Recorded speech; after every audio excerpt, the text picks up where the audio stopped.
नाइम साहिब पूछते हैं कि घर में फाकों की नौबत हो, ऐसे में कोई गैर मुस्लिम राशन लेके दे दे तो क्या उसे हम इस्तेमाल कर सकते हैं?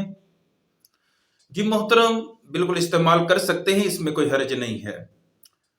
उमर साहिब पूछते हैं कि क्या हजरत मौला अली करमल्लाहु वजह करीम की विलादत 13 रजब को काबा के अंदर हुई है, ये बात सही है?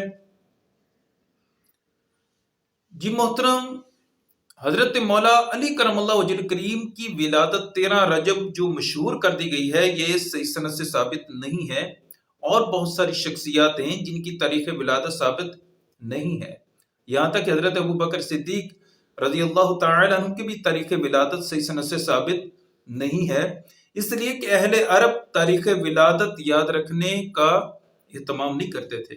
और इसी तरह ये जो बात मशहूर है कि हजरत अली करमल्लाहु वजह करीम की विलादत काबा में हुई है, ये भी सही सनद से साबित नहीं है। बड़े बड़े उलमा ने ये लिखा है कि ये बात ज़ईफ है। हजरत अली की विलादत काबा के अंदर नहीं हुई, बल्कि तारीख में एक के बारे में मिलता है, वो सही मुस्लिम शरीफ में है, हकीम बिन हुजाम के बारे में, कि उनकी विलादत जो है वो काबा में हुई है। अब्दुल गफ्फार साहिब पूछते हैं कि क्या ओहद पहाड़ की निस्बत से बेटे का नाम ओहद या मैदान बदर की निस्बत से बेटे का नाम बदर रख सकते हैं?